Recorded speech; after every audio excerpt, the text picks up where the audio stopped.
भारतीय राज्यघटना निर्मितीपासून तर आजपर्यंतचा आरक्षणाबाबतीतील प्रवासाचा चिकित्सकपणे अभ्यास केला तर असं लक्षात येते की आरक्षण म्हणजे काय, आरक्षणाचे महत्व काय, आरक्षण कसं व कुठे मिळायला हवं, आरक्षणाचे ध्येय काय, हे सर्व कधी आम्हाला कळालंच नाही. आणि हे ज्यांना कळालं त्यांचे आवाज मात्र दाबले गेले आणि ज्या राजकारणाला याचा अर्थ समजला त्यांनी त्याचा वापर सत्ता हस्तगत करण्याकरिता केला. ह्याची सर्वात मोठी शोकांतिका आहे.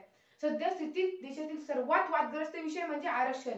आरक्षण या मुद्द्याचा वापर करून दोन जातींमध्ये भांडण लावणे हा राजकारणाच्या ऑलिम्पिक्स मधला सर्वात महत्वाचा खेळ किंवा एक षडयंत्रच. आणि म्हणूनच कदाचित अशा अनेक स्पर्धांना आणि व्यासपीठांना विषय मिळतो आरक्षण कायदे फायदे व तोटे. नमस्कार, मी तन्मय खुशाल चौधरी आपल्या समोर विषय मांडतोय आरक्षण कायदे फायदे व तोटे. मुळात विषयातला विषय समजून घेणे हे फार गरजेचे असते आणि म्हणूनच आरक्षणाचे कायदे हा तर वेगळा भाग, परंतु आरक्षणाचे फायदे हे दोन भागात विभाजित होऊ शकते. एक म्हणजे राजकारणासाठीचे फायदे आणि दुसरं म्हणजे जनतेसाठीचे फायदे. मग जर राजकारणासाठीचे फायदे हे जनतेसाठी तोटे ठरत असतील तर मग वेगळं काही सांगण्याची मला गरज भासत नाही. अलीकडे इतिहासात डोकावून पाहिले तर वर्णव्यवस्था व त्याचे परिणाम आपल्याला स्पष्टपणे लक्षात येतात. काही समाजांची खरचटलेली स्थिती पाहता काळजाला धक्काही बसतो. मग त्याचे सर्वोत्तम उदाहरण म्हणजे केरळमधील त्रावणकोर या गावाचा इतिहास. आणि एवढंच काय तर महाराष्ट्राच्या इतिहासातही आपल्याला बऱ्याच प्रमाणात अस्पृश्य, स्पृश्य, भेदभाव, वर्णवाद, जातीवाद, सामाजिक व आर्थिक मागासलेपण या सर्व बाबी प्रामुख्याने दिसून येतात. काही समाज हे विकास सर्वापासून फार दूर होते. त्यांना मुख्य प्रवाहात सामील करण्याची गरज होती. या गरजेची दखल फुले शाहू आंबेडकर या विचारवंत व्यक्तिमत्वांनी घेतली आणि आरक्षण संज्ञेला सर्वप्रथम समोर आणले. आरक्षण संज्ञेचा अभ्यास करताना सर्वप्रथम एकच प्रश्न समोर येतो, तो म्हणजे आरक्षणाची गरज का वाटावी. आरक्षणाची सुरुवात होते ती म्हणजेच रिसोर्सेस म्हणजे संसाधनांपासून, जसे की शिक्षा किंवा रोजगार. ज्या ठिकाणी संसाधनांचा अभाव असतो त्या ठिकाणी असे प्रश्न निर्माण होणे हे साहजिकच असते. परंतु ज्या ठिकाणी ही संसाधने मुबलक प्रमाणात असतात त्या ठिकाणी असे प्रश्न चिघळत जाण्याची शक्यता फार कमी असते. परंतु भारत देशाचा विचार करता या संसाधनांची कमतरता आपल्याला सहजपणे दिसून येते. आणि काही समाजही हे विकास स्तरापासून फार दूर आहेत. मग त्यांना मुख्य प्रवाहात सामील करण्यासाठी आरक्षणाची गरज वाटते.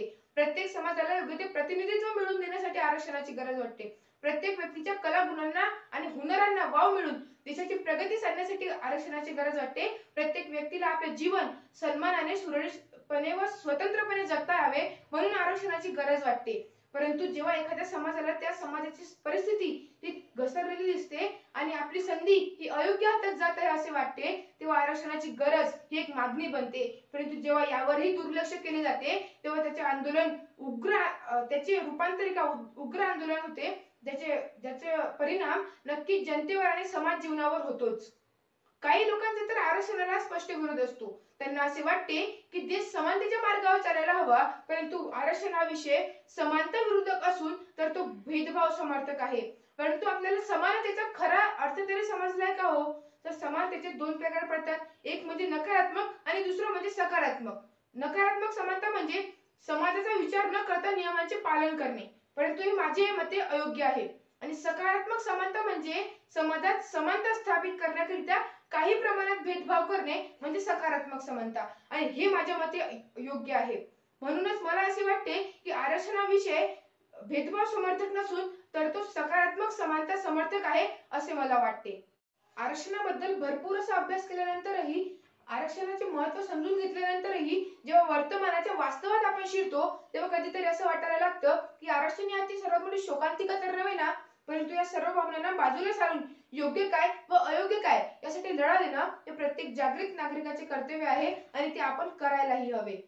सध्या स्थितीत म्हणजे हरियाणातील जाट आरक्षणापासून तर महाराष्ट्रातील आजच्या स्थितीत मराठा आरक्षणाबद्दलचा प्रवास लक्षात घेतला तर यावर स्पष्ट दुर्लक्ष करून याचा फायदा उचलून त्याचा उपयोग निवडणुकीत करणे हा आजच्या राजकारणाचा सर्वात घातक कट असलेला आपल्याला दिसून येतो. मग त्याचे स्वरूप हिंसक बनते आणि त्याचा परिणाम आंदोलकांवर आणि जनतेवर पडतो, परंतु आम्हाला त्यावर लक्ष द्यायला वेळच नसतो. आता सध्या स्थितीत महाराष्ट्रात सर्वात जास्त गाजलेला विषय म्हणजे मराठा आरक्षण. मराठा आरक्षणाची पहिली मागणी 1980 साली स्वर्गीय अण्णासाहेब पाटील यांच्याद्वारे करण्यात आली होती.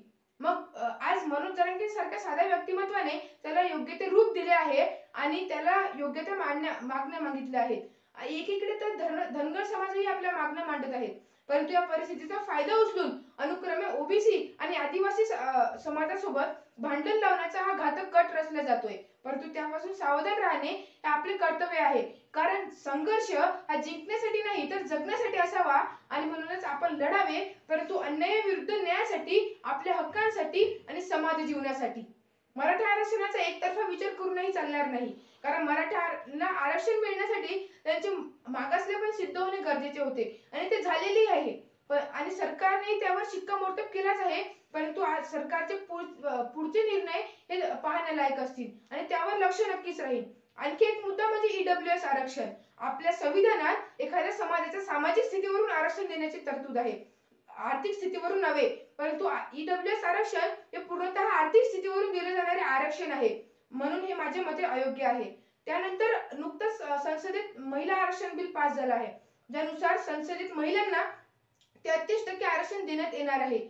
मग हे कधी देण्यात येणार आहे तर 2034 मध्ये. मग इथेही एक विशाल प्रश्नचिन्ह उभं राहतं, पण त्याची उत्तरं द्यायला मात्र कुणीच तयार नसतं. मग भारतासमोर आणि महाराष्ट्रासमोर इतके सारे जर आरक्षणाबाबतीत प्रश्न निर्माण होत असतील तर काय करायला पाहिजे, म्हणजे याचा उपाय निघेल तर सर्वप्रथम तर एक जातीनिहाय जनगणना करायला हवी. यानुसार उपलब्ध झालेल्या एम्पिरिकल डाटाच्या आधारे न्यायालयात आरक्षण किंवा वेगवेगळ्या सामाजिक प्रश्नांवरील उत्तर काढण्यास नक्कीच वेग येईल. मग त्यानंतर प्रत्येक समाजाला त्यांच्या आरक्षणाची आणि त्यांच्या विकासाची हमी द्यायला हवी. त्यानंतर प्रत्येक समाजाला विश्वासात घेऊन पहिले तर त्यांच्यात हे रुजवावे की आरक्षणापेक्षा महत्त्वपूर्ण हे आपले जगणे आणि आपला देश आहे. जर असे झाले तर अशा प्रश्नांवर वाद निर्माण होण्यापेक्षा यावरील तोडगे लवकरच निघतील. आणि राजकारण करण्यापेक्षा या विषयांवर सखोल विचार करून, सखोल अभ्यास करून एक योग्य तो तोडगा काढायला हवा, ज्यानुसार असे प्रश्न नक्कीच निर्माण होणार नाहीत. मग तो कितीही वादग्रस्त विषय असो, आरक्षण असो किंवा इतर कोणताही. शेवटी वेळेचं भान आणि वयाची जाण राखता या स्पर्धेची रजा घेतो. परंतु जर माझ्यामुळे कुणाचंही काही दुखापत झाली असेल तरीही मी माफी मागणार नाही. कारण खरं बोलण्यासाठी कौशल्य, भीती आणि भावनांची गरज नसते. परंतु या इवल्याशा मुखातून निघालेल्या इवल्याशा शब्दांमुळे तुम्हाला इवलीशी दुखापत झाली असेल तर तुम्ही स्वेच्छेने आणि मोठ्या मनाने माफ करालच, एवढी आशा मात्र नक्कीच बाळगतो. मनपूर्वक आभार.